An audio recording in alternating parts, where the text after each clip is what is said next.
Vous savez, de tous les regards et surtout de tous les débats ces temps-ci, le ministre d'État en charge du secteur vient en effet de conférer longuement avec les travailleurs et le bureau syndical de EDG au sujet des réformes qui s'imposent pour relancer et viabiliser la société. Nabi Zakaria Bangoura signe le reportage. La fourniture du courant à la population guinéenne est devenue aujourd'hui la préoccupation majeure du gouvernement guinéen. Quand on sait que depuis quelques mois, le problème de courant se pose avec acuité suite à l'utilisation de la mauvaise qualité de mazout par les responsables de l'EDG. Face à cette situation, le ministre d'État de l'Hydraulique a pris des mesures sanctionnant les différents directeurs responsables de ces mauvais comportements. Récemment, le ministre Papa Koli Kourman a rencontré les travailleurs et le bureau syndical de l'EDG. Les entretiens ont porté sur la situation actuelle de l'EDG, les stratégies adoptées pour trouver des voies et moyens afin de soulager la population. Au nom des travailleurs, le secrétaire général du bureau syndical a donné d'amples informations sur les difficultés que l'entreprise rencontre en ce moment précis, avant de faire certaines propositions. Pour une sortie de crise, le collège propose Kéréwani et faire une ligne de transport jusqu'à la première préfecture de la forêt. Augmenter la capacité de production de la LOFA, prévoir une réhabilitation du réseau de distribution à Conakry, augmenter la capacité de transit à Tombo de 60 kW à 110 kW, prévoir la construction d'un port source à Amdalaï de 110 kW. Après avoir écouté le porte-parole des travailleurs, le ministre d'État de l'Hydraulique a prodigué de sages conseils. Le conseil allant dans le sens du changement de comportement et de mentalité au bénéfice des populations en leur fournissant le courant. Pour Elhadji Papa Koli Kourman, tout fautif sera sévèrement sanctionné. Il y a une faute, il n'y a pas une faute. Oh, on n'est plus à l'époque où on pardonne les fautes.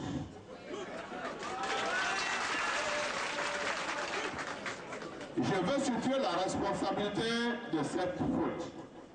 C'est ça mon objectif et j'y tiens. Et ça se fera.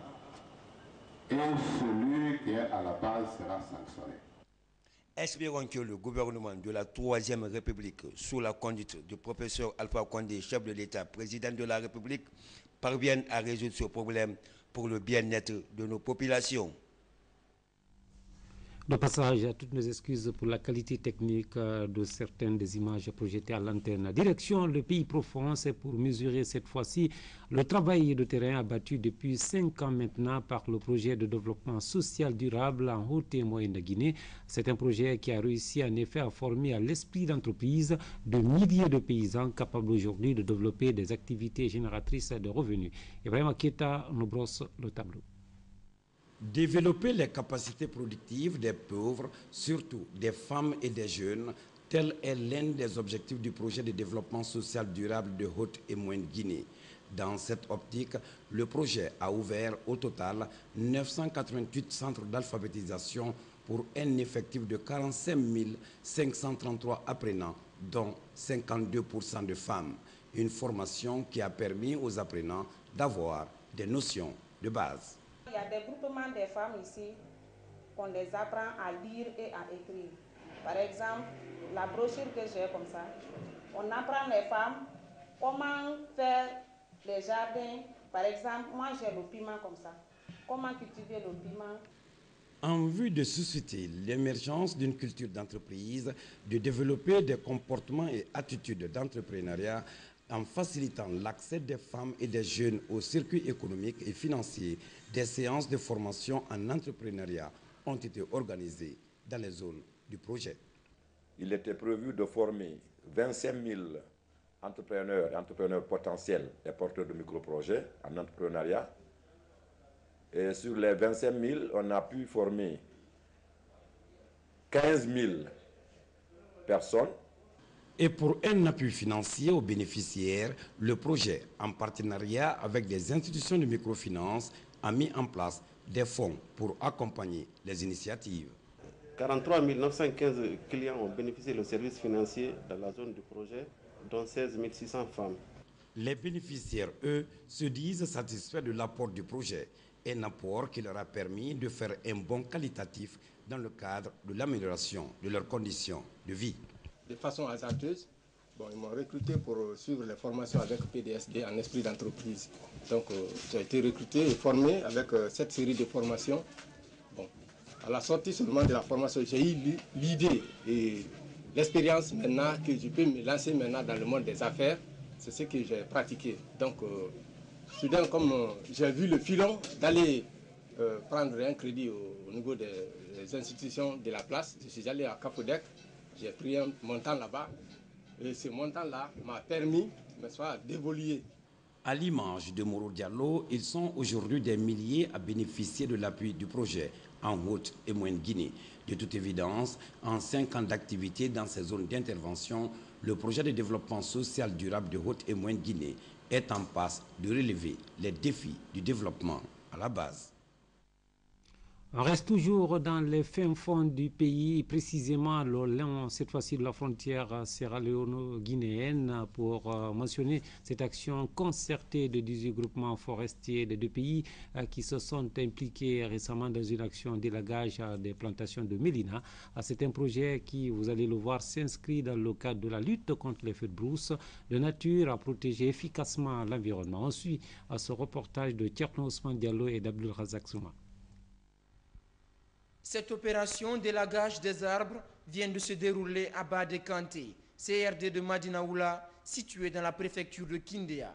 L'objectif est de préserver la forêt des feux de brousse et de permettre aux arbres de mieux se régénérer. L'opération s'étend sur 810 hectares le long de la frontière guinéo-sierra-léonaise avec la participation des citoyens des deux pays évoluant dans divers groupements forestiers. Pendant 10 jours, ces plantations d'acacia et de mélina ont vibré au rythme des machettes. Depuis le 23 janvier 2011, nous sommes là au nombre de 10 personnes pour travailler. Et depuis notre arrivée, nous sommes ensemble. On avait une forêt très importante ici.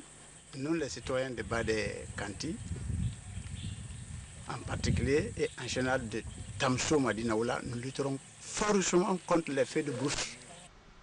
C'est une initiative du projet Steward.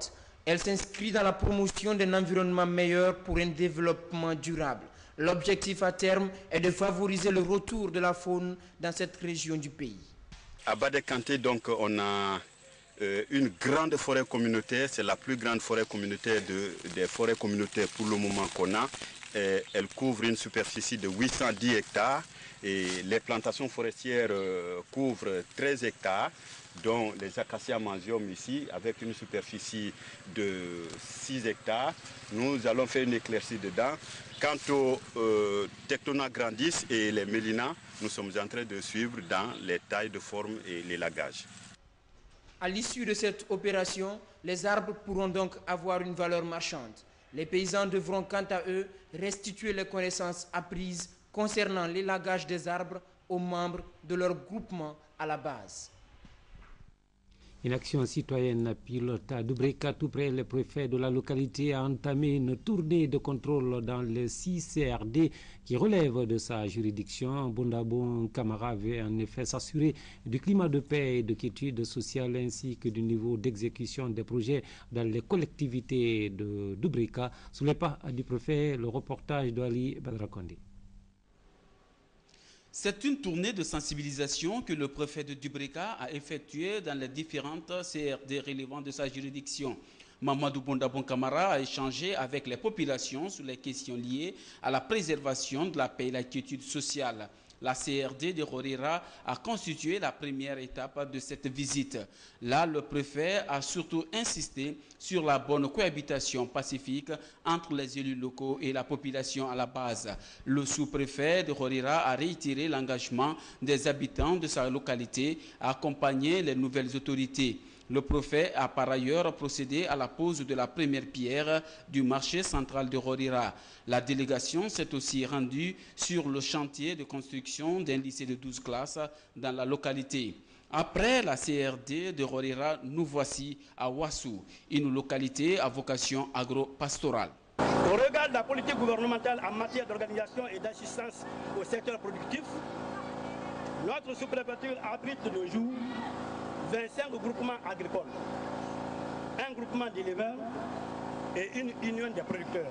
Au terme de cette adresse et au nom de l'ensemble de nos citoyennes et citoyens, nous formulons pour vous les vœux ardents de bienvenue à Bouramaya Ouassou. Le préfet Mamadou Bondabon Kamara a interpellé la population de Ouassou au travail bien fait et à un changement de comportement. On savait qu'au départ, il y avait beaucoup de partis, mais cela n'a pas empêché votre bon voisinage. C'est pourquoi il est pour nous un devoir de venir vous remercier, tout en vous demandant de poursuivre cet élan de solidarité.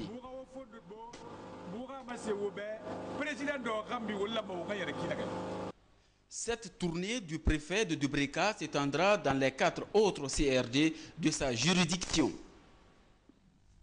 Le département de la pêche et de l'aquaculture qui s'engage à livrer, vous le savez, des poissons aux ménages de l'intérieur et de Conakry. La campagne lancée depuis la capitale se poursuit en Basse-Côte. Ce soir, l'étape de Fria avec nos reporters Cheikh Sanoussi Sankon, Ali Akita.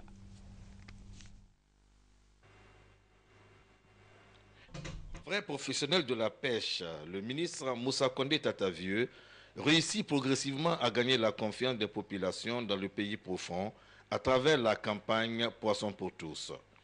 Après Bouki et Fourikaria, c'était au tour de la cité d'Alumine de Fria d'accueillir les émissaires du ministère de la Pêche. Dans cette ambiance festive, ces femmes massivement mobilisées ont tenu à témoigner leur reconnaissance à l'endroit de l'initiateur de cette opération. Réussi grâce au concours des établissements de traitement et d'exportation de poissons basés à Kamsa, le carton de 25 kg est livré à 100 000 francs aux mareyeuses du pays profond, ce qui dénote la volonté du ministre Moussa Condé Tatavieux de soutenir ces femmes dans leurs activités. Cette première phase, qui s'étend de Fourikaria à Koundara, selon Bala Moussa Keita, directeur régional de la pêche de Boké, a fortement marqué l'esprit des bénéficiaires qui s'en réjouissent en dépit de quelques difficultés. Surtout, sachant qu'ici à Fria, le kilo de poisson serait vendu à 20 000 francs.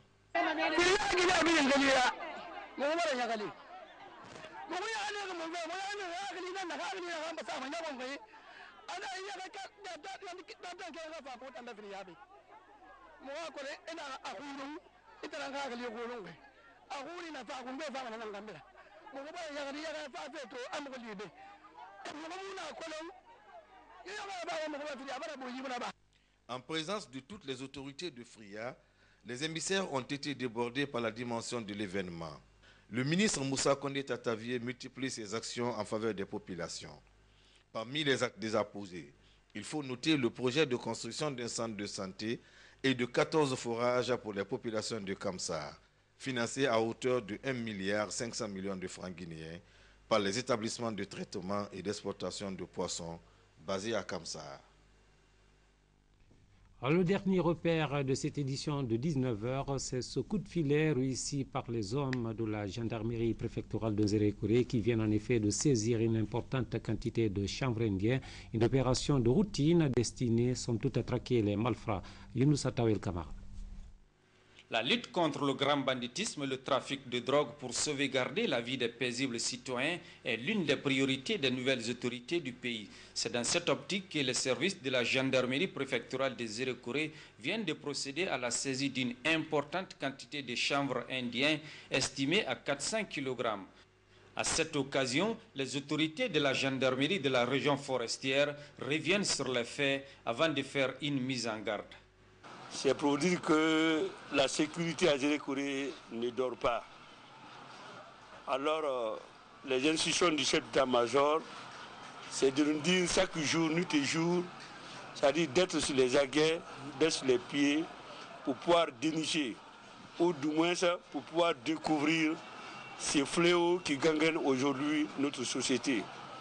Parce qu'avec toutes les batailles médiatiques qui passent, et aujourd'hui, si on est en face des 4 sacs de drogue mis dans les sacs de 5 kilos, apparemment 400 ou 300 kilos, c'est vraiment, nous devons avoir peur. Bon, c'est aux environs de 19h mercredi qu'on a été informé par